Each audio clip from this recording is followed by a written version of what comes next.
Alvin copot maskernya.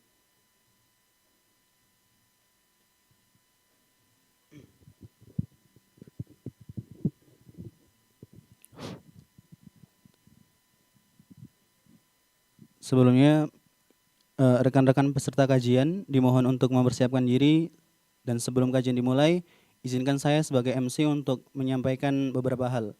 Yang pertama, peserta kajian dimohon untuk mematikan mikrofon selama kajian berlangsung.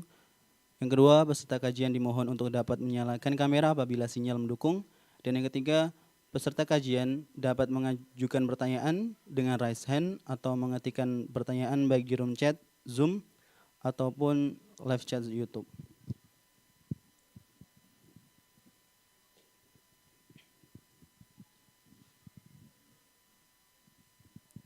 Bismillahirrahmanirrahim. Assalamualaikum warahmatullahi wabarakatuh. Alhamdulillah. Alhamdulillahilladzi khalaqa wa dabbara as-samawati wal ard wa zayyanaha bil kawakib allati tajri fi manasimiha wa huwa alladzi khalaqal makhluqat khalaqaha wa qad dabbara ajalaha wa arzaqaha wa la yanfa'u lahu syai'un fil ardi wa la fis sama'i wa huwas samiul alim. Pada kesempatan yang berbahagia ini, marilah kita panjatkan puja dan puji syukur kehadirat Allah Subhanahu wa taala atas berkah limpahan karunia, hidayah dan taufiknya sehingga kita masih diberi kesehatan untuk dapat melaksanakan kajian ini dengan keadaan sehat walafiat. Alhamdulillahirabbil alamin. Salawat serta salam tiada lupa marilah kita panjatkan kepada Nabi besar kita, Nabi junjungan kita Muhammad sallallahu alaihi wasallam yang telah hadir membawa agama Islam di mana tiada agama yang akan diterima oleh Allah Subhanahu wa taala di hari kiamat nanti selain agama Islam. Di sini saya Muhammad Alvin Rivaldi sebagai MC pada kajian berbuka sore hari ini akan membacakan susunan acara. Yang pertama acara pembukaan, yang kedua yakni tilawah, dan yang ketiga kajian fikih dengan tema peran Badar, perang istimewa di bulan Ramadan, yang akan dibawakan oleh Ustadz Triyono Hadi Kunchoro, dan kajian Sirah Nabawiyah dengan tema perang Badar, perang istimewa di bulan Ramadan. Dan acara terakhir adalah penutupan. Memasuki acara yang pertama yakni pembukaan, marilah kita buka kajian berbuka sore hari ini dengan membaca lafaz at-tasmiyah bersama-sama. Bismillahirrahmanirrahim. Kemudian memasuki acara selanjutnya yakni acara kedua yakni pembacaan tilawatul Quran halaman terakhir juz 5 yang akan dibawakan oleh saudara Muhammad Taqiyuddin. Waktu dan tempat kami persilakan.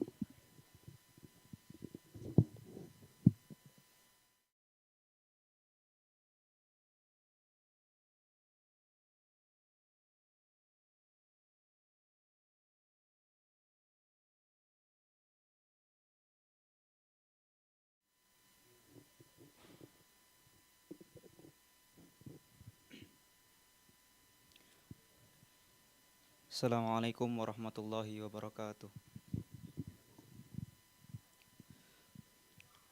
A'udzu billahi minasyaitonir rajim. Bismillahirrahmanirrahim. Alladzina yatarabbasuna bikum fa in kana lakum fathun minallahi قالوا ألم نكن معكم وإن كان للكافرين نصيب قالوا ألم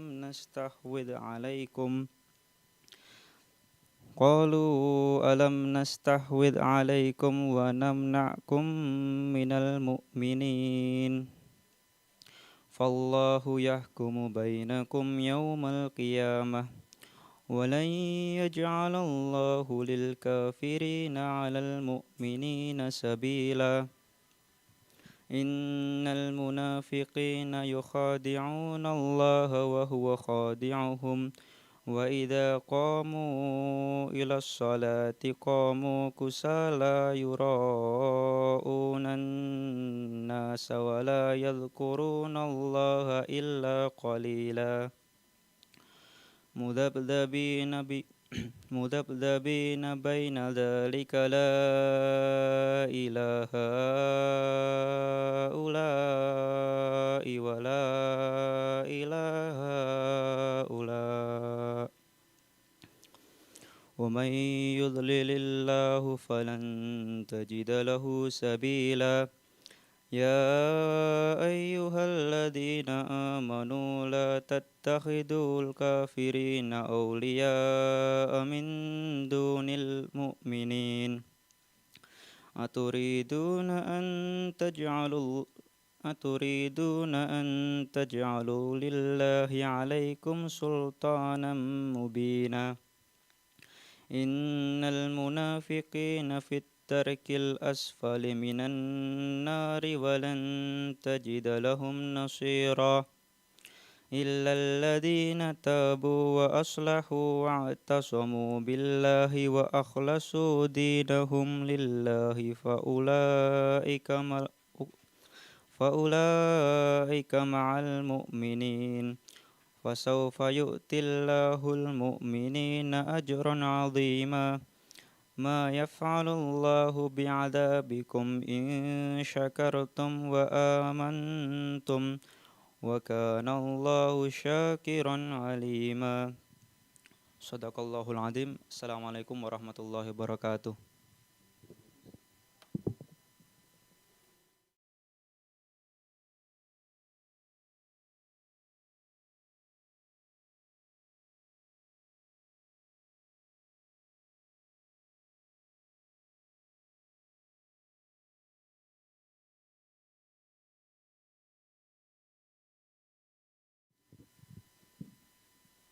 Sadaqallahul Adzim. Semoga dengan pembacaan ayat suci Al-Quran, Allah turunkan rahmat dan berkahnya kepada kita semua. Kemudian sebelum kita memasuki acara inti ini kajian, izinkan saya untuk menyapa teman-teman semua. Bagaimana keadaannya? Apakah semuanya dalam keadaan sehat walafiat? Dan bagaimana dengan kabar puasanya juga yang sudah memasuki hari kelima bulan puasa?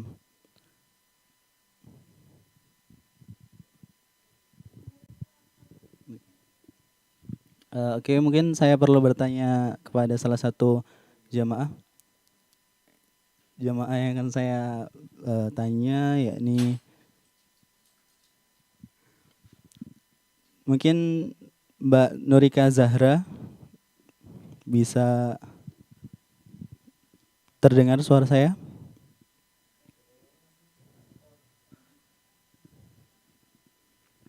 Halo Mbak Nurika Zahra.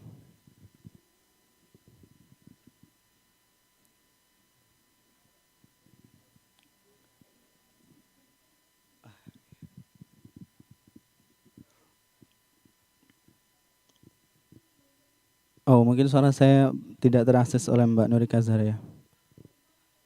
Mungkin dari Ikhwan. Ikhwan dari Mas Muhammad Syam. Assalamualaikum Mas Muhammad Syam.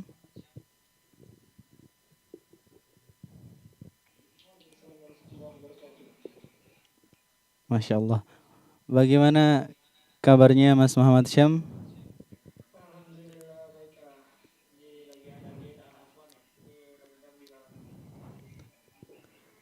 Nah. Bagaimana kabar puasa Mas? Alhamdulillah lancar.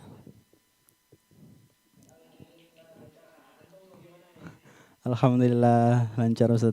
Alhamdulillah sehat juga Mas. Terima kasih atas responnya Mas Muhammad Syams. Semoga selalu sehat walafiat dan semoga selalu dilancarkan segala urusannya. Amin ya rabbal alamin.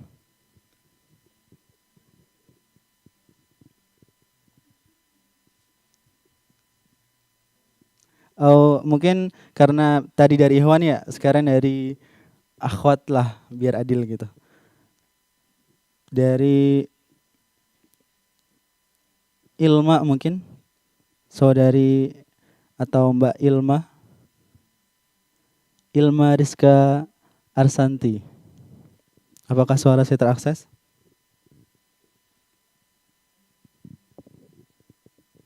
Terakses? Oke, bolehlah saya tanya-tanya dulu ya. Bagaimana keadaannya Mbak Ilma Rizka Arsanti?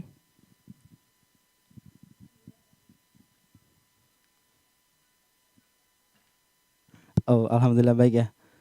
Alhamdulillah alamin. Eh, bagaimana kabar puasanya Mbak Ilma? Lancar? Oh, Masya Allah. Iya akhwat ya. Suatu khususan bagi akhwat. Ya terima kasih atas tanggapannya Mbak Ilma Rizka ya.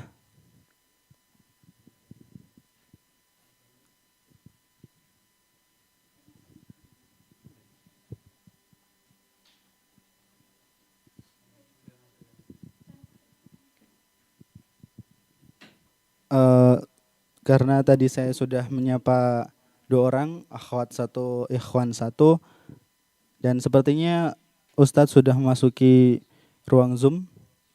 Izinkan saya untuk menyapa Ustadz. Assalamualaikum Ustadz Triana Hadi Kuncoro.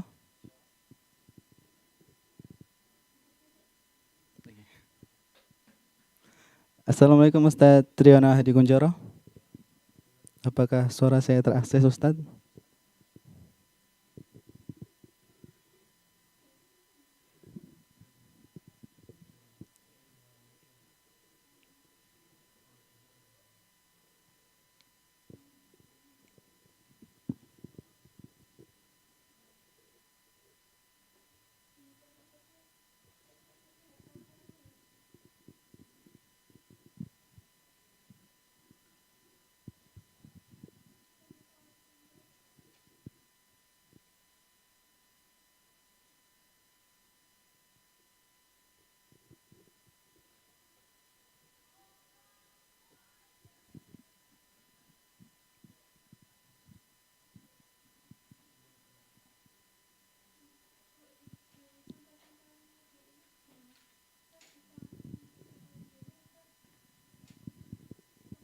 Ustadz mungkin bisa menghidupkan audionya Ustadz. Afwan.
Karena Ustadz mungkin belum bisa mengakses audio atau video juga, sebelum menunggu Ustadz dapat mengakses keduanya, mari kita perbaiki posisi, mungkin ada yang kurang nyaman dalam posisi duduknya supaya selama kajian kita dapat menikmati curahan ilmu yang diberikan oleh Ustadz atau materi kita, yaitu Ustadz Triana Hadi Kuncoro.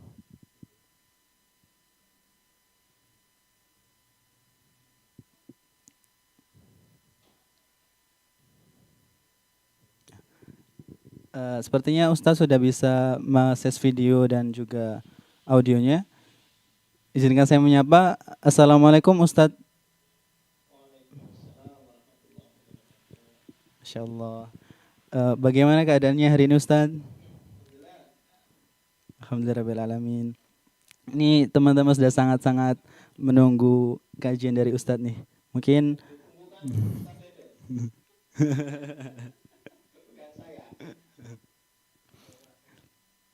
Ya, eh, sebelumnya karena Ustadz sudah hadir, maka kajian Sirah Nabawiyah bertema Perang Badar, perang istimewa di bulan Ramadan yang akan dibawakan oleh Ustadz Triyono Hadi Kuncoro yang beralamatkan di Suryawijangan. Pekerjaannya adalah seorang penceramah dan mitra pemerintahan Kota Yogyakarta. Sebagai anggota Komisi A DPRD Kota Yogyakarta, status beliau telah menikah dan sudah memiliki 3 orang putra.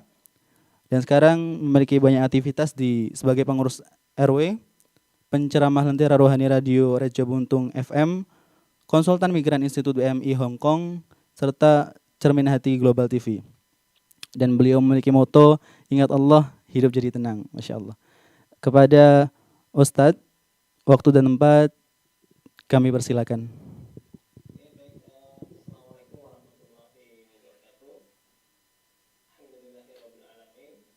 Salatu wassalamu ala asrafil anbiya'il mursalin Muhammadin wa ala alihi wa sahbihi ajmain. Amma ba'd. Saudara semuanya, insyaallah dirahmati Allah Subhanahu wa taala. Mohon maaf saya virtual background-nya tak cari-cari enggak ketemu. Jadi saya pakai virtual background masjid yang sudah mau maghrib nih ya, biar pada semangat buka puasa ini. Oke. Mohon maaf kalau ini mahasiswa tahun ini ya yang menjadi peserta ya. Kalau tahun-tahun 2015 sampai 2018 sebelumnya nggih 2012-an itu masih dengan saya masih agak kenal gitu. Karena saya sering diminta ke Mujahidin untuk memberikan pengajian pembukaan tutorial kalau dulu seperti itu. Nah, karena kalau di Mujahidin memang Ustadz Deden yang sering menyampaikan tentang sirah ya. Kalau saya lebih ke pengajian umum gitu ya. Pengajian umum yang sifatnya tabligh ya. Sifatnya tabligh jadi dengan banyak audiens gitu ya. Afwan Ustadz, izin menyelah. Ya. Mungkin Ustadz bisa menghidupkan kameranya. Di kami belum terakses Ustadz, Afwan. Oh gitu? Hilang ya? Iya Ustadz. Oh ya, coba. Bentar. Gimana, kelihatan? Alhamdulillah sudah terlihat kembali Ustadz. Okay. Terima kasih Ustadz. Kalau dulu yang sekitar tahun 2012 sampai 2017-18 itu masih akrab dengan saya karena saya sering hadir di kampus ya. Kalau sekarang kan lebih banyak di kampung, di instansi gitu ya. Nah, dan lebih banyak disibukkan oleh kerja-kerja legislasi itu ya, yang ternyata menguras energi ya. Berjihad di tempat yang lain yang juga penting. Oke. Alhamdulillahirabbil alamin alladzi arsala rasulahu bil huda wa dinil haqq liyudhhirahu 'ala dini kullih wa kafa billahi syahida asyhadu an la ilaha illallah wa asyhadu anna muhammadan abduhu wa rasuluhu la nabiyya wa la rasula ba'da. Allahumma shalli wa sallim wa barik ala nabiyyina Muhammad wa ala alihi wa ashabihi ajmain. Amma ba'd. Saya menyapanya nih? Para peserta hadirin yang insyaallah dirahmati Allah Subhanahu wa taala. Bersyukur kepada Allah atas seluruh nikmat yang Allah berikan kepada kita hingga hari ini, bulan Ramadan yang luar biasa, yang penuh dengan kebaikan ya, bulan peperangan ya. Sebenarnya kan bulan peperangan ya. Perang yang terjadi di bulan suci Ramadan ini perang yang luar biasa, yaitu perang Badar itu ya.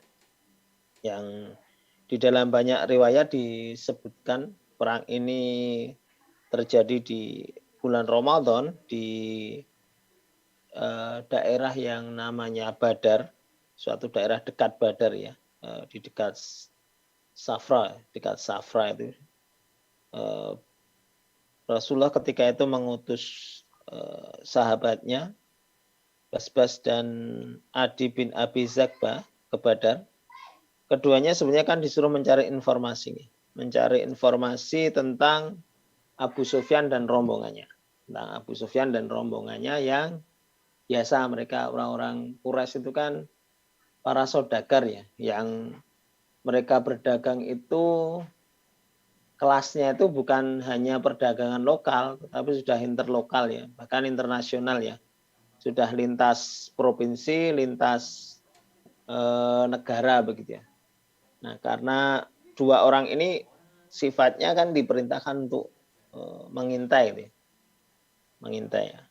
Nah, di dalam riwayat yang lain disebutkan bahwa Rasulullah SAW dan Abu Bakar juga keluar untuk tujuan ini. Keduanya bertemu dengan seorang yang sudah tua. Rasulullah bertanya kepada orang itu tentang pasukan Quraisy atau orang-orang Quraisy. Kemudian orang tua itu mau menjawab, tetapi memberikan syarat ya,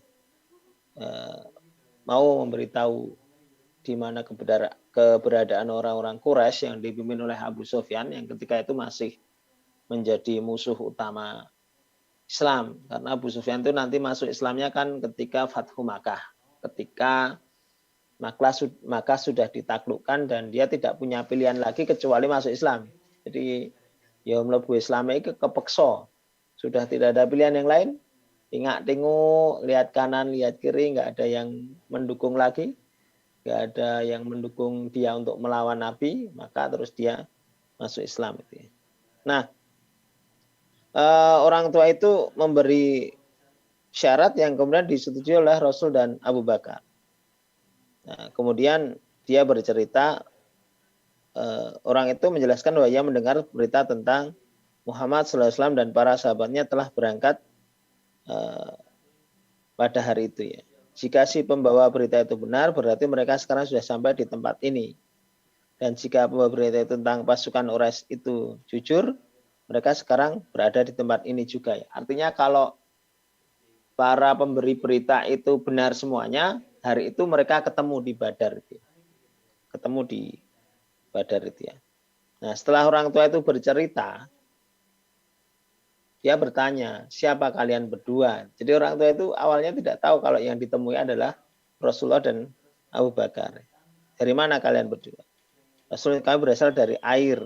Kemudian keduanya meninggalkan orang itu dan dari air. Apakah dari air Irak? Dari air Irak.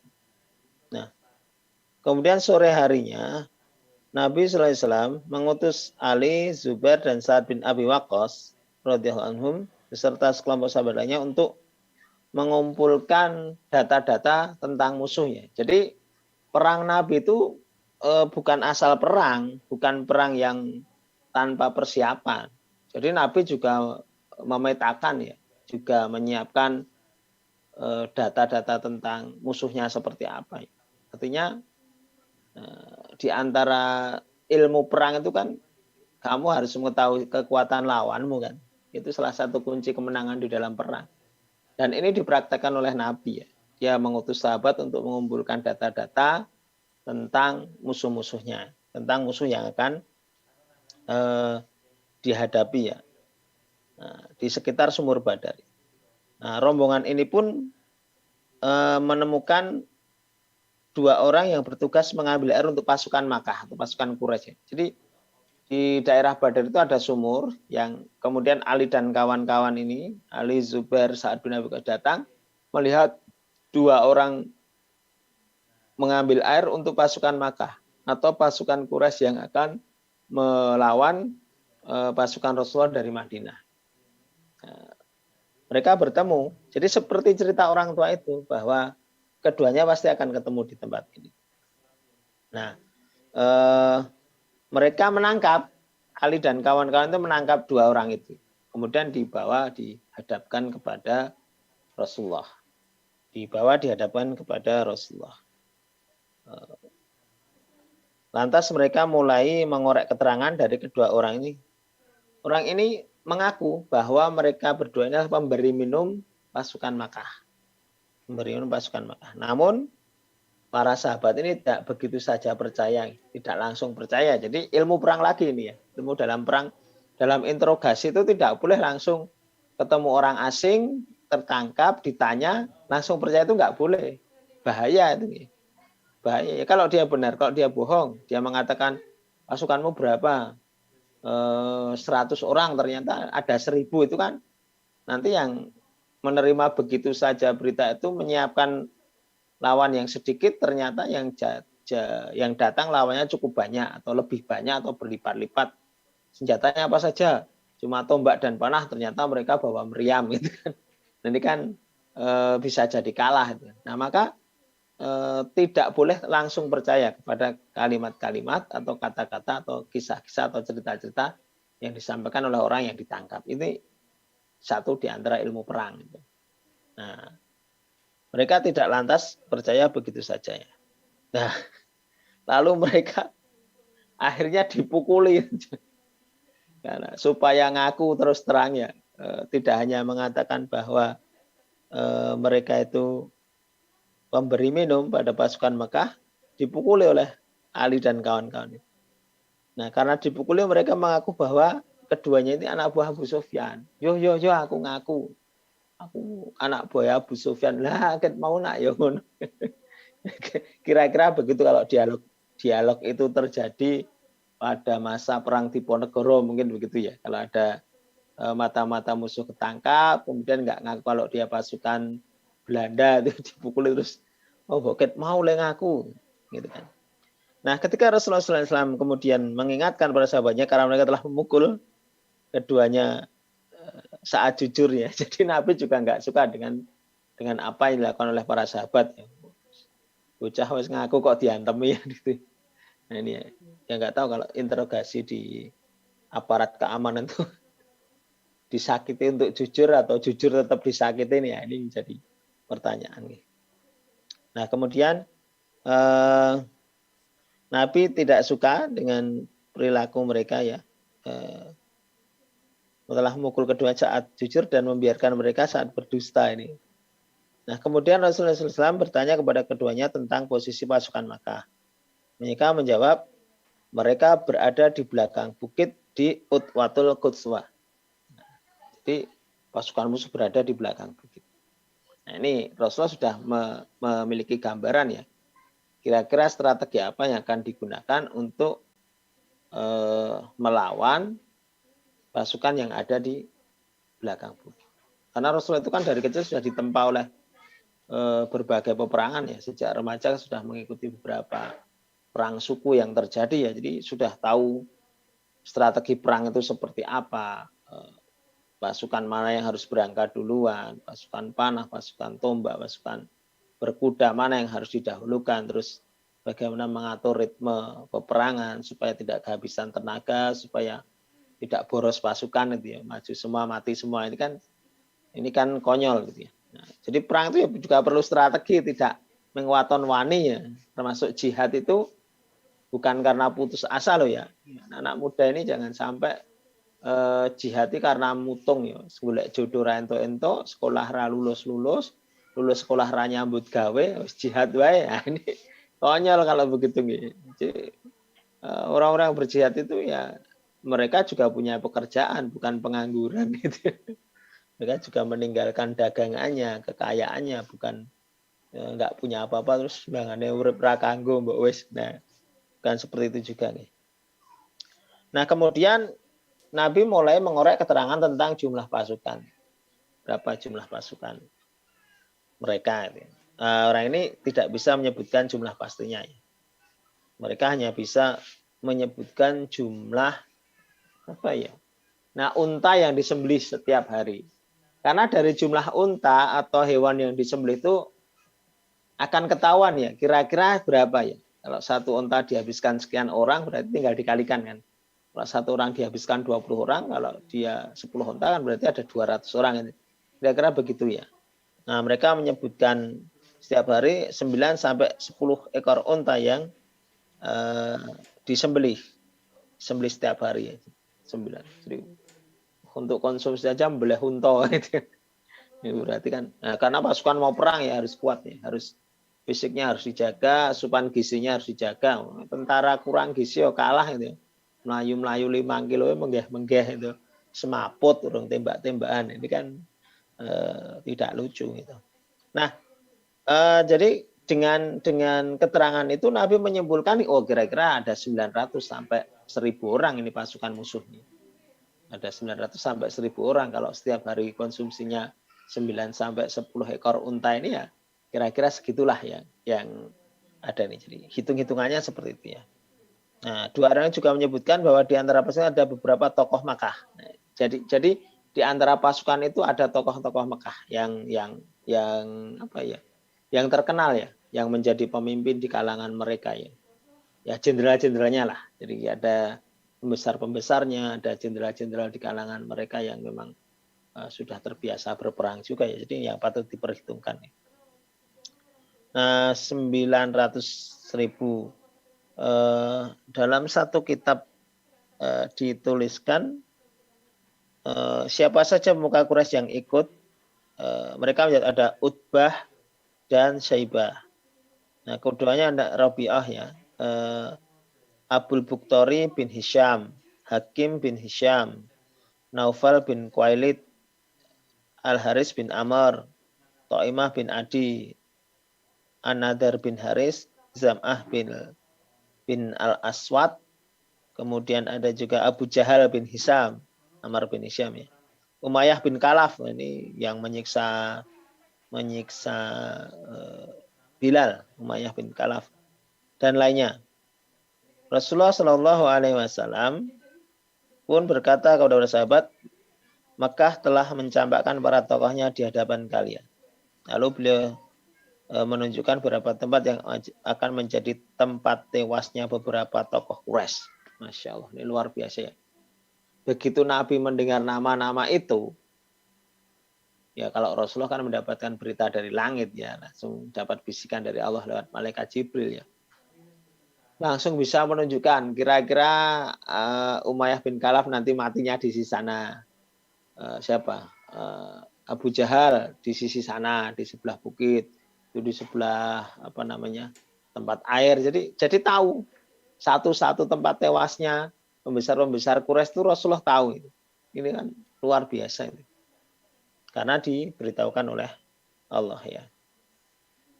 Nah, malam itu Allah Azza wa Jalla menurunkan hujan. Nah, ini sharingnya kita persingkat. Malam itu Allah Azza wa Jalla turunkan hujan ya.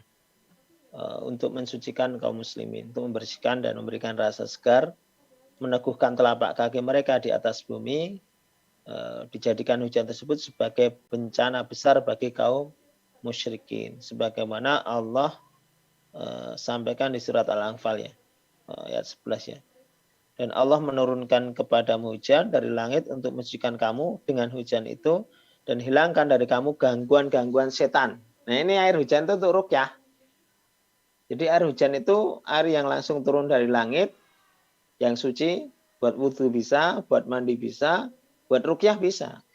Nah, maka saat itu seolah-olah kaum muslimin itu dihujani Allah itu menjadi segar, seperti sudah diruqyah, setan-setan yang ada di dalam dirinya hilang semua.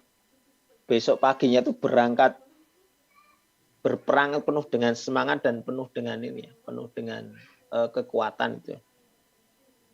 Di antara nikmat Allah Azza wa Jalla kepada kaum muslimin saat itu adalah Allah Azza wa Jalla menjadikan para sahabat mengantuk sebagai penentram jiwa.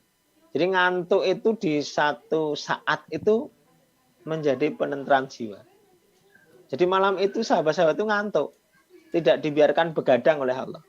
Lah nek begini ngebiar esok perang ya remuk. Malam hari begadang, paginya suruh perang ya hancur lah gitu. Kira-kira fisiknya gimana? Ini teman-teman yang mahasiswa ini kalau malamnya begadang gitu ya, belajar begadang, terus paginya aktivitas kan awak ayo rapi ya, kerkes gimana? Apalagi ini suruh perang. Nah, maka dijadikan malam itu mengantuk sebagai penentram jiwa. Tapi jangan terus di kelas ngantuk ya. Kok ngantuk ngomong ini penentram jiwa dari Allah.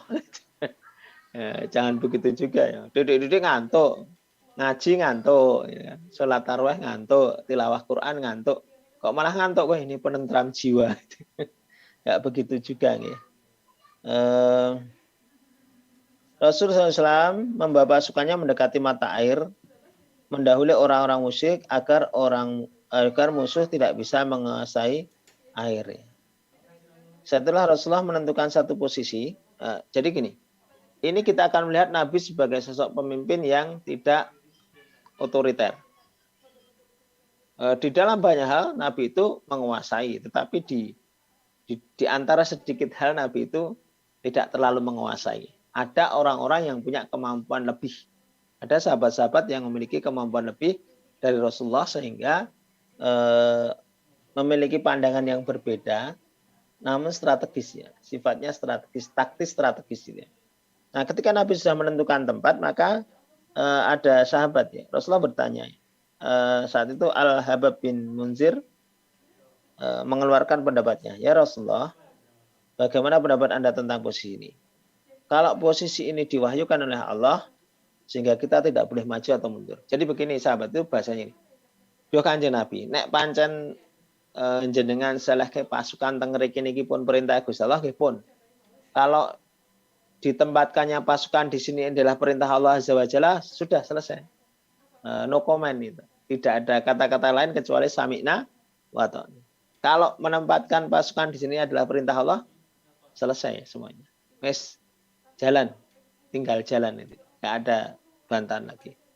Nah, tetapi kalau ini adalah pendapat pribadi panjenengan, kalau berada di tempat ini adalah kesimpulan pribadi dari panjenengan ya Rasulullah, dengan segala hormat, gimana kalau kita pindah? Dengan segala hormat, kalau ini tempat ini, pilihan ini adalah pendapat panjenengan, saya usul kita pindah saja. Ini kan satu usul yang penuh hormat menurut saya, penuh hormat dan Nabi dengan itu sangat menerima pendapat itu karena masuk akal kan.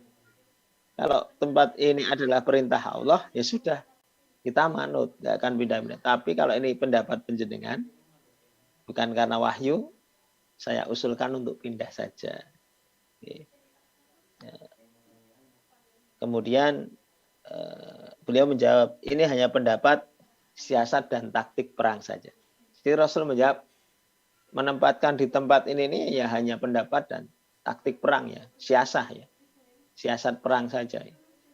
Nah, maka kemudian Al-Habab itu mengatakan, wahai Rasulullah, posisi ini kurang baik, kurang pas, kurang tepat. Bawalah orang-orang ini ke sumur, bawalah pasukan kita ini ke sumur yang dengannya yang dengan kita kuasai sumur itu, kita berada di sumur yang paling dekat dengan posisi musuh, kita kuasai sumur itu, lalu yang lainnya kita rusak. Oke, ini strategi yang luar biasa ya. Jadi kita kuasai sumur, tapi sumur lainnya dirusak. Supaya pasukan musuh nggak bisa minum. Perang, dader, bacok-bacokan, tombak-tombakan ya, kejar-kejaran, menggah-menggah, ora ana banyu, mati lemes gitu ya. Jadi kecapean, tenaganya hilang. Kita kuasai sumur itu, lalu yang lainnya kita rusak. Nah, kita membuat telaga besar, lalu kita penuhi dengan air, kemudian baru kita perangi mereka. Ini luar biasa nih. Pada zaman itu sudah memiliki pemikiran siasat pertempuran yang istimewa menurut saya. Bikin telaga besar, dipenuhi air, kaum muslimin bebas minum, mereka kehausan, apalagi kan malamnya begadang mereka. Begadang, begadang ya seolah-olah besoknya mau menang. Gitu. Begadang seolah-olah besoknya mau menang, mungkin sambil minum-minum khamr gitu ya. Minum khamr. Seperti kalau pasukan Belanda itu perang di Indonesia itu kan malamnya pesta. Minum khamr gitu ya. Nah, ternyata nggak tahu besoknya tidak kebagian air gitu. Sudah disiasati oleh kaum muslimin. Nah, engkau telah menyampaikan pendapat yang jitu kata Rasulullah. Nah, Rasulullah menyetujuinya dengan pendapat Habab yang luar biasa. Pendapat yang luar biasa, pemikiran yang sangat brilian pada waktu itu ya, dengan menguasai air, pasukan muslimin bebas ya, habis perang leren ngombe mangkat meneh Sementara kaum musyrikin, kaum kafir Quraisy itu malah ardombe sumure rusak, ra ono banyune kan. Menjadikan mereka susah. Nah, ketika sudah menguasai tempat yang ditunjukkan, kemudian dibuatkan arisi itu tenda ya, tenda untuk Rasulullah ya. Para sahabat membuat tenda untuk Rasulullah sebagai tempat beliau bermunajat kepada Allah dan memantau jalannya peperangannya. Jadi dibuat tenda khusus, nanti di situ Rasulullah untuk berdoa, kemudian sambil memantau, kalau siang hari memantau jalannya peperangannya, malam itu untuk ketika malam bisa untuk berdoa, ketika pagi bisa untuk berdoa. Nah, ketika dari beberapa sumber tentang sirah ya, karena sirah itu kan bukan banyak versi, banyak ulama yang menulisnya.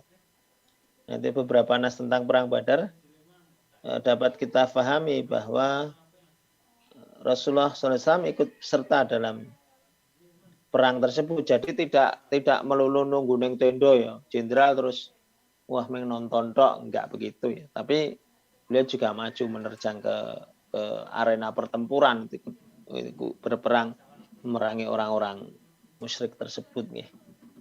Jadi Rasulullah kadang ikut berperang, kemudian kadang di satu saat beliau istirahat lalu berperang lagi. Nah, di antara kisah yang membuktikan adalah ucapan Ali bin Abi Thalib ya.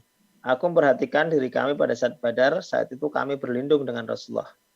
Beliau adalah orang yang paling dekat dengan musuh dan orang yang paling susah. Nah, maknanya apa? Jadi Nabi itu ya ada di antara lawan, di antara musuh. Paling susah artinya mendapatkan serangan kan, yang bertubi-tubi. Sekarang bayangkan pasukan kafir itu 1.000 orang, pasukan muslimin 313, 3 kali lipat. Jadi secara hitungan kan satu orang itu harus melawan 3 orang.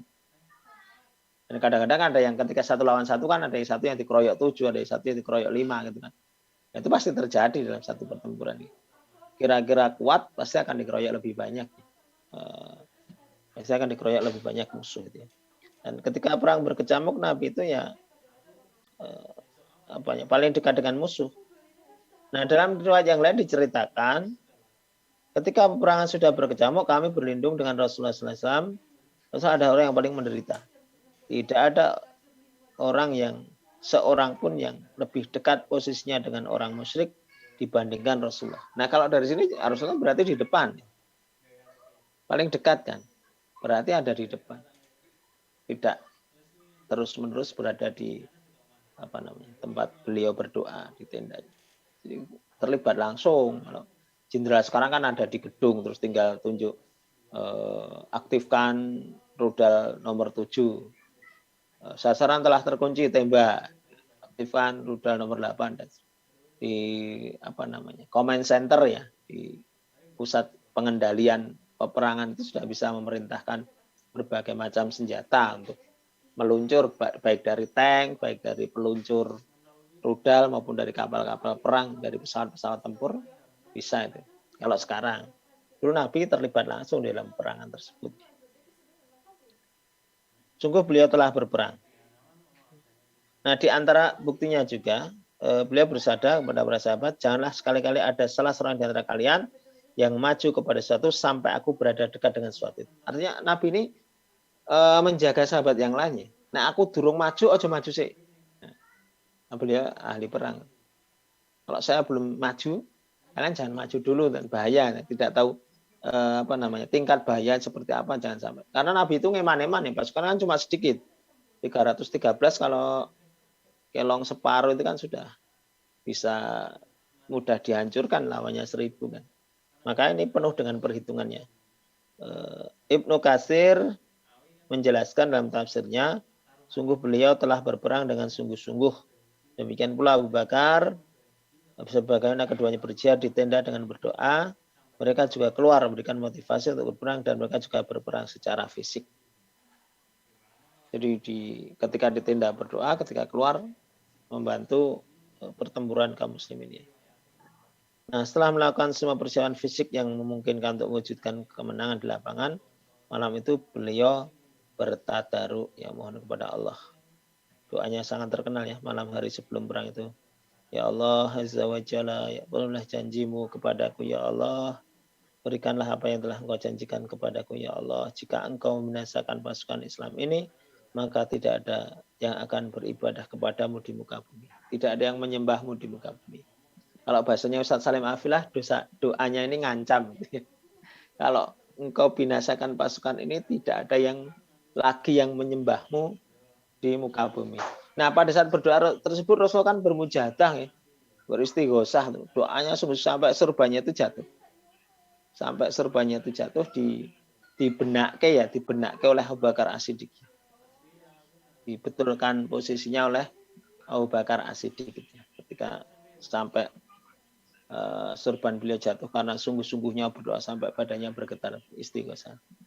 Nah, yang menarik adalah di sisi lain, di sisi musuh itu Abu Jahal juga berdoa. Oh, ye. Abu Jahal itu ya meskipun musyrik nih ya dongo. Anehnya kan begitu ya. Berdoanya kepada Allah juga. Tapi doa yang penuh dengan kesombongan. Ya Allah, jika Muhammad memang benar, maka hujani kami dengan batu. Yang orang nantang Gusti Allah. Jika Muhammad benar, maka hujani kami dengan batu. Nah, beda dengan doanya Nabi ya, yang betul-betul mengharapkan kemenangan ya. Jika sampai pasukan ini kalah, maka tidak ada lagi yang menyembahmu di muka bumi. Kenapa? Ya karena Badar itu kan perang pertama. Perang pertama kalau kalah ya sudah Islam murah payu. Hancur dan orang kafir itu nggak akan kenal ampun. Pasti akan dihabisi semuanya. Sudah dari awal mereka ke Makkah disakiti kok ya. Di Makkah dianiaya apalagi bertemu dalam pertempuran pasti tanpa kenal ampun akan dihabisnya. Dan betul-betul bisa habis itu. Nah, maka Allah turunkan pertolongan supaya ya Islam ini terus berjalan. Islam namanya tersebar luas di muka bumi. Nah, itu menjadi titik tolak agama Islam ini terus berkembang karena Badar dimenangkan oleh Allah. Dalam riwayat juga disebutkan bahwa beliau terus bermunajat kepada Allah hingga selendang atau serbannya itu jatuh dari pundak. Abu Bakar datang dan mengambilkan. Tadi yang saya sampaikan, benak gitu. Wahai Nabi, sudah cukup engkau bermunajat kepada Rabbmu Azza wa Jalla, pasti memenuhi janjinya, pasti memenuhi janji. Gantian Abu Bakar yang mensupport Rasulullah ya. Cukuplah, pasti Allah memenuhi janjinya, pasti Tuhan memenuhi janjinya. Kata-kata Abu Bakar kepada sahabatnya yang menenteramkan.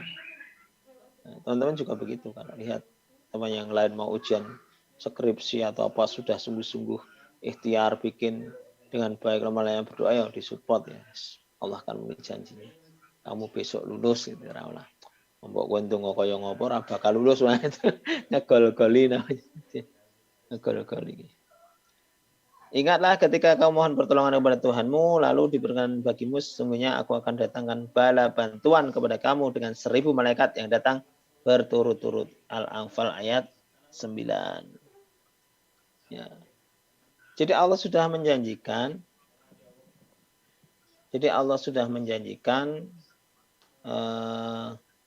kalau Allah akan mendatangkan pertolongan dengan menurunkan bala tentara berupa malaikat yang datang berturut-turut 1000 malaikat.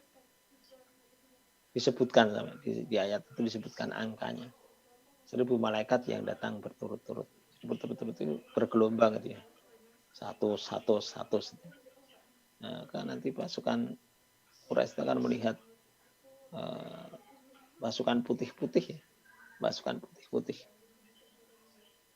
Golongan itu pasti dikalahkan dan mereka akan mundur ke belakang di surat Al-Qamar ya. Nah, Abu Bakar As-Siddiq memegang tangan beliau dan berkata, cukup wahai Rasulullah, engkau telah berkali-kali mohon kepada Rabbmu. Kemudian Rasulullah segera mengambil baju besi dan terjun ke medan pertempuran. Setelah berdoa itu, mengambil baju perangnya, masuk ke medan pertempuran. Jadi ya, ikhtiarnya disempurnakan, doanya disempurnakan. Ibnu Abu Hatim menjelaskan atau meriwayatkan bahwa ketika ayat ini turun, Umar bin Khattab berkata, golongan manakah yang akan dikalahkan dan golongan mana yang akan dimenangkan? Tatkala perang Badar, aku melihat Rasulullah menerjang musuh dengan baju besinya. Setelah saya mengucapkan ayat ini. Ketika itu taulah aku maksud ayat ini. Ya, jadi maksud ayat yang disampaikan tadi sudah dibuktikan ya, dibuktikan ketika pertempuran Badar tersebut ya. Jadi Rasulullah memenangkannya ya dengan mengalahkan pasukan itu hingga Abu Jahal itu pun mati ya di tangan 3 orang remaja. Pertempuran terjadi di bulan Ramadan ya. Di bulan Ramadan ya, sehingga kalau kita lihat bulan Ramadan itu bukan yang kemudian bulan yang santai-santai ya, tetapi bulan yang justru kalau dulu pasukan Badar itu bertempur secara fisik dan pasti juga sambil puasa itu. Nah, kita bertempur hari ini melawan hawa nafsu ya. Nah, kisah ini adalah kisah yang paling terkenal ya. Badar ini adalah peperangan yang paling terkenal hingga bahkan dibikinkan sholawat untuk para ahli Badar ya. Salatullah salamullah ala toha Rasulullah. Bi ahlil badri ya Allah. Pada para ahli Badar itu selalu didoakan. Dalam perang ini pasukan muslimin 313, kemudian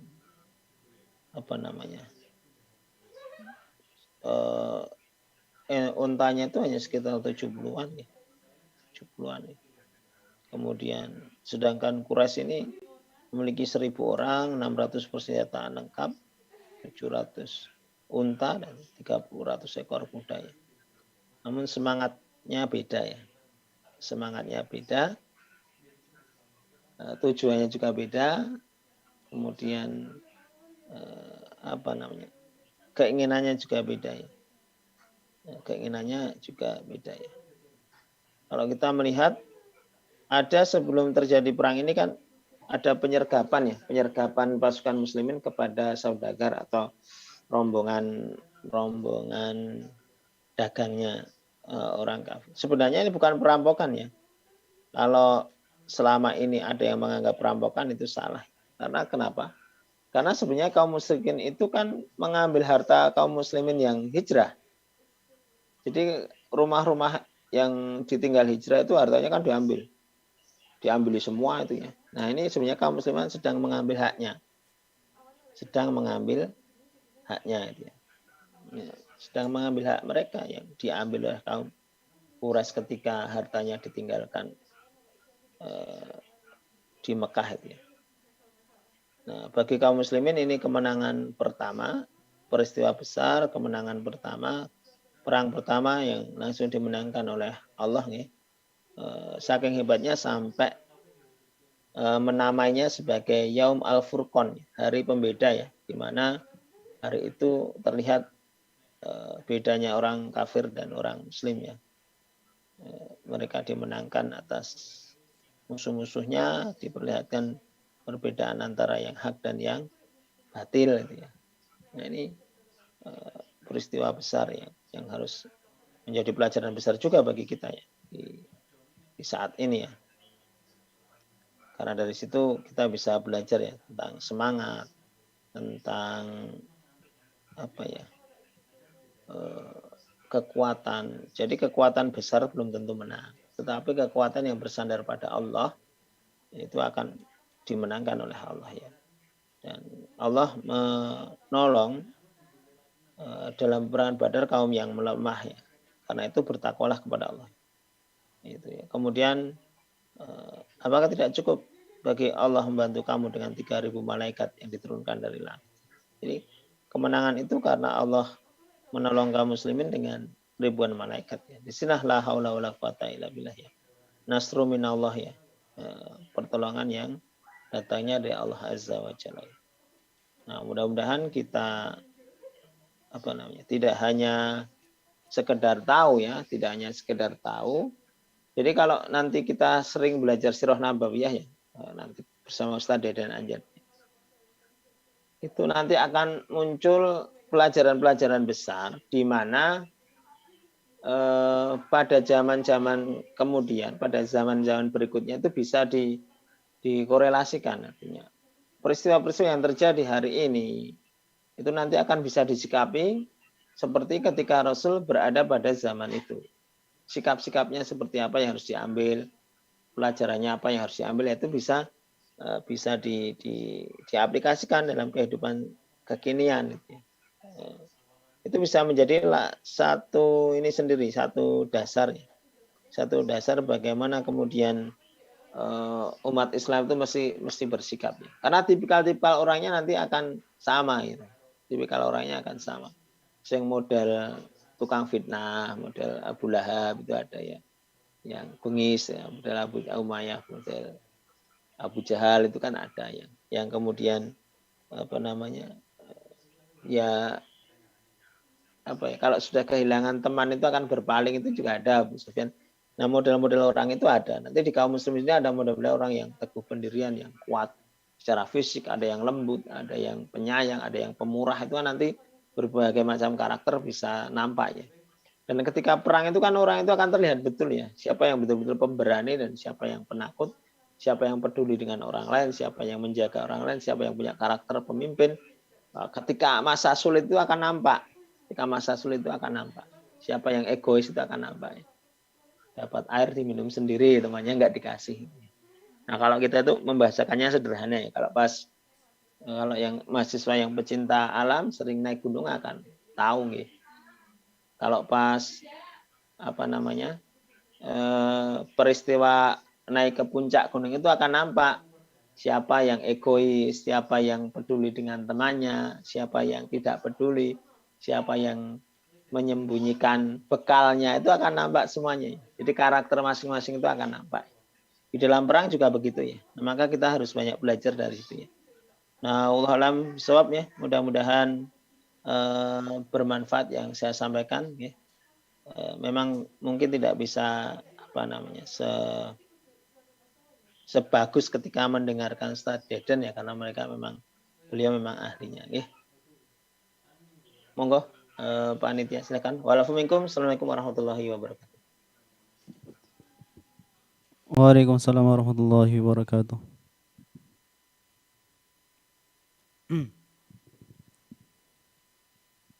Syukran, jazakallah khairan kasiran Ustadz atas materi yang telah diberikan mengenai Perang Badar, perang mulia atau istimewa di bulan Ramadan. Kemudian untuk pertanyaan bagi teman-teman yang ingin menyampaikan atau ingin menyampaikan pertanyaan bisa melalui room chat Zoom atau mungkin melalui live chat YouTube. Kepada para jemaah dipersilakan.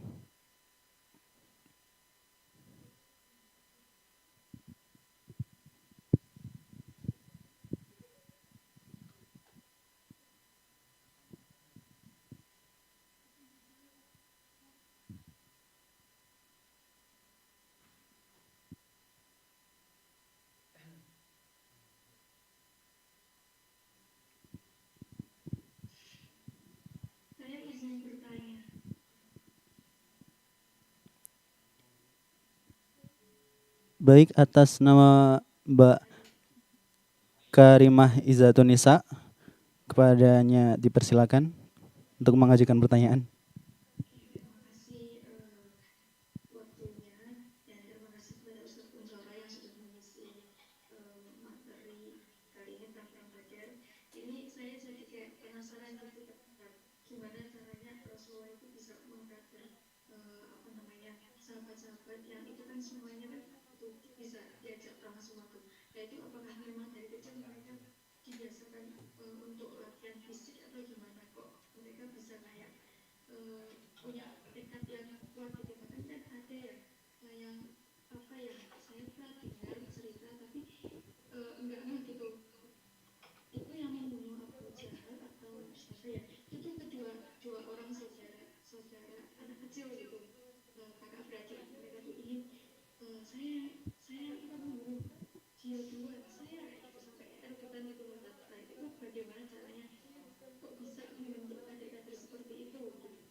Terima kasih atas pertanyaannya Mbak Karimah.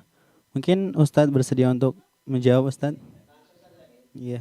Kalau ini ya, mengkader memang awal-awal itu kan Rasulullah itu modelnya kan seperti halakoh itu ya. Itu lebih efektif nih. Cuma ada beberapa orang di rumahnya Arkom, itu ada sahabat-sahabat utama. Pertama itu ada Abu Bakar, ada Utsman, ada bahkan Umar bin Khattab belum ikut nih. Nah, selanjutnya kan berkembang seperti itu. Jadi memang penanaman akidah itu nomor satu. Rasul kan 13 tahun ya. 13 tahun menanamkan akidah, bukan perkara ringan ya. 13 tahun. Di Makkah itu kan fase akidah. Nanti di Madinah itu fase muamalah. Nah, artinya secara akidah mereka kokoh dulu. Keyakinannya kepada Allah sudah melampaui batas pemikiran manusia, itu kuantum iman namanya.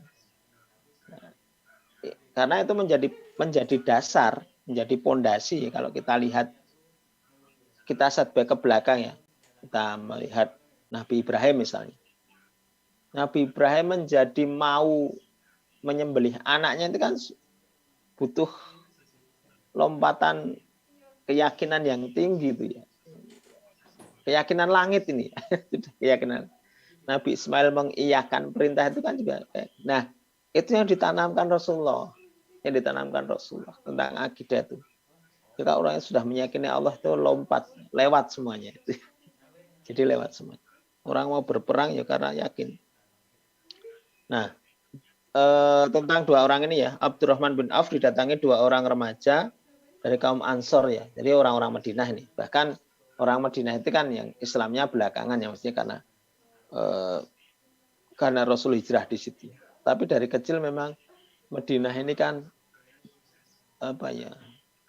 lebih egaliter, lebih egaliter.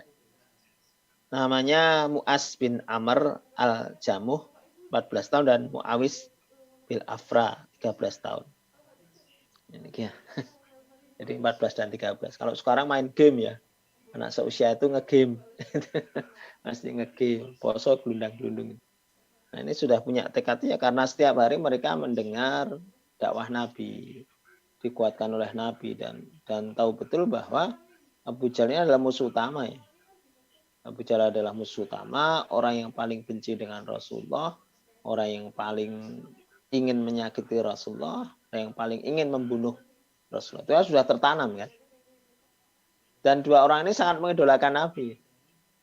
Nah, kita bisa bayangkan ketika seorang sudah mencintai dalam kutip ya, sosok figur yang memang layak dicintai ya, Rasul Muhammad SAW seorang Nabi, seorang Rasul yang menjadi kekasih Allah. Kok mau disakiti itu kan sebagai pengikutnya kan mesti punya. Jangankan yang hidup bersama Nabi waktu itu ya kita saja kemudian 212 muncul kan gitu. Misalnya gitu. Kan? Itu kan karena kecintaan kepada Rasul. Yang nggak melihat, yang belum pernah ketemu saja kan punya kerentek rasa cinta luar biasa sehingga mau membela, ya kan? Apalagi yang melihat langsung bagaimana Rasulullah itu ya. Nah ini diantara yang mengkondisikan ya. Nah keduanya bersenjata pedang ya. Jadi tentara Quraisy itu tidak menganggap kedua anak remaja ini, jadi tidak terlalu reken, alah cah cilik nah gitu kan. Nah ini kesalahan dari menyepelekan itu seperti itu. Akibat dari menyepelekan kekuatan musuh itu seperti itu. Karena anak kecil disepelekan. Nah sekarang kan banyak anak muda yang ekonominya melesat nih ngalah ke sing tua-tua ya. Karena disepelekan tadi bisa melompat ya. Termasuk tadi Muaz dan Muawis tadi disepelekan ya. Disepelekan menganggap keduanya ini enggak berbahaya lah cah cilik rano apa-apa nih. Mereka lebih memilih Abdurrahman bin Auf agar ditawan hidup-hidup karena tahu Abdurrahman bin Auf itu sugih blegedun. Karena kaum Quraisy itu ya perang yang golek badhe gitu. Kira-kira sing iki aja dipateni iki lumayan tebusane. Nah gitu ya. Jadi mereka sudah punya keinginan menangkap Abdurrahman bin Auf yang kalau itu ditawan tebusannya pasti besar karena Abdurrahman bin Auf kan kaya raya. Nah, sementara dua anak remaja itu tidak dihiraukan. Anak kewe cah cilik rano apa-apa nih paling apa namanya? Digetak we melayu gitu kan mungkin. Dibentak saja akan lari. Abdurrahman bin Auf ya menjadi sasaran. Nah, bahkan Abdurrahman bin Auf berteriak, anak-anak, kalian masih terlalu muda untuk terlibat. Sebaiknya engkau menjauh dari tempat ini. Abdurrahman bin Auf saja juga menginginkan dua anak muda tersebut menyingkir. Usto, rasa melu sih kayak iki anu, cah cilik rasa melu iki wong tuwa iki urusane. Nah, kalau pertempuran antar kampung, cah cilik rasa melu dia tua maju itu. Nah, pada mulanya tapi keduanya kan menjawab ya, saya datang ke sini hanya untuk membunuh Abu Jahal. Tunjukkan di mana dia. Jadi dua orang itu tidak tahu yang mana Abu Jahal. Tapi dari rumah itu sudah dalam pikirannya itu pokoknya tujuannya golek Abu Jahal. Coba bayangkan nih. Golek wong ning ora ngerti sing endi. Di antara ribuan orang itu ya. Di antara ribuan orang yang siap menghabisi mereka kan. Siap mengayunkan pedang ke tubuh mereka. Nah, Abdurrahman itu tidak terlalu menghiraukan awalnya ya. Karena didesak oleh Muaz dan Muawis itu kemudian memberitahukan ya. Nah, Paman akan tunjukkan kepada kamu di mana boleh tahu apa yang akan kamu lakukan kepada ibu saya bersama jangan pulang ke rumah selagi kepala Abu Jahal tidak terceraikan dari badannya. Ini kan ibunya ternyata terungkapkan bahwa pendidikan itu tidak hanya dilakukan oleh Rasulullah ya sebagai, tapi pengkaderan di rumah tangga itu jadi pengkaderan di rumah-rumah sahabat itu sampai ibunya punya membolehkan anaknya berperang asal berhasil itu. Wah, itu kan karena tarbiyah baiti ya. Kebetulan binaan di rumah tangga yang luar biasa. Karena Abu Jahal telah menghina serta menyakiti Rasulullah. Saya ingin membunuhnya, kata adiknya. Abdurrahman bin Auf itu tersenyum mendengar kata-kata dua remaja yang sangat berani itu ya. Dia berjanji akan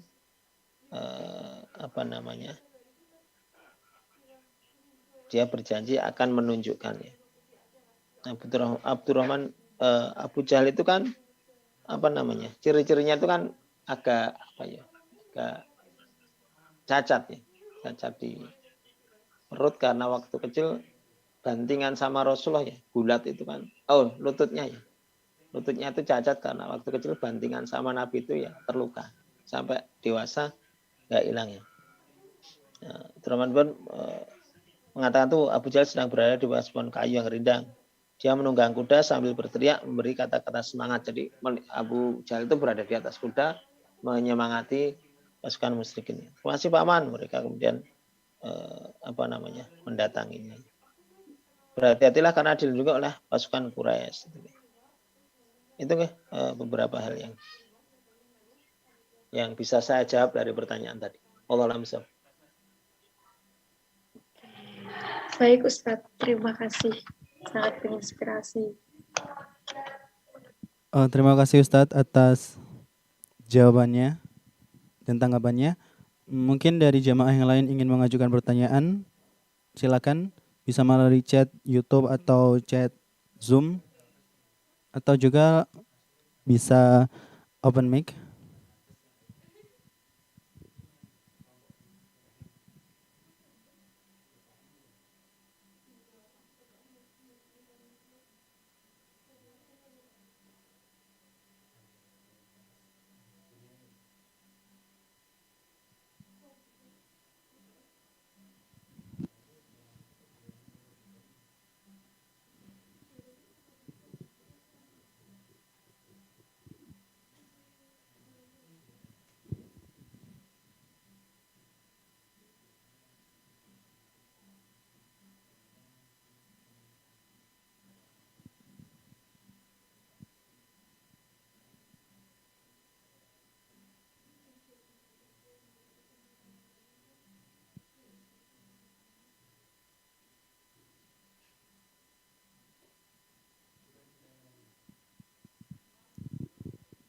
Mungkin saya ulangi kepada teman-teman atau jamaah yang ingin bertanya dapat melalui platform YouTube lewat live streamingnya, chat live streaming, atau mungkin yang berada di Zoom sekarang bisa open mic langsung ataupun juga bisa melalui chat. Dipersilakan.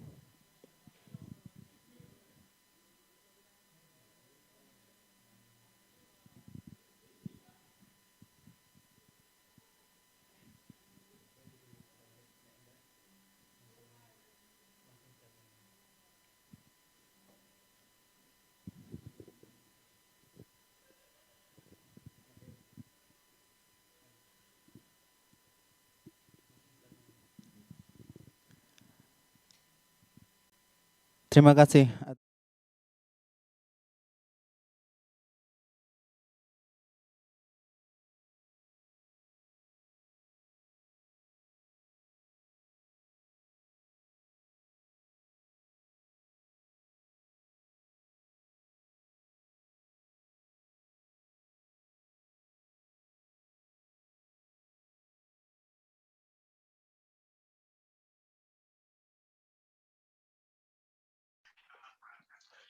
Baik, para hadirin ya. Hendaknya apa yang terjadi dari peristiwa Badar bisa menjadi pelajaran bagi kita bahwa bulan Ramadan ini justru bulan yang harusnya kita sangat produktif ya.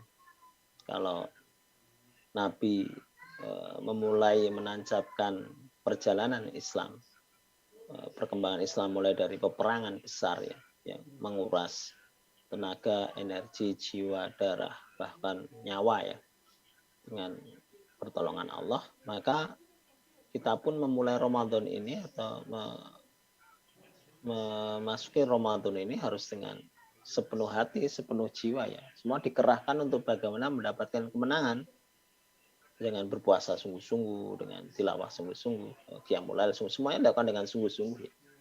Tidak main-main itu ya. Ya, karena perang Badar juga tidak main-main, maka puasa kita pun tidak bisa main-main. Nah, kalau main-main ya tidak dapat apa-apa nanti. Lailatul Qadar juga lewat. Nah, maka perlu niatnya dicas kembali, niatnya dikuatkan kembali, tujuannya dikuatkan kembali, dan semua aspek persiapan-persiapan diperhatikan lagi, supaya kita mendapatkan kebaikan. Itu saja barangkali ya. Terima kasih. Mohon maaf bila ada kekurangan dan kesalahan. Assalamualaikum warahmatullahi wabarakatuh. Waalaikumsalam.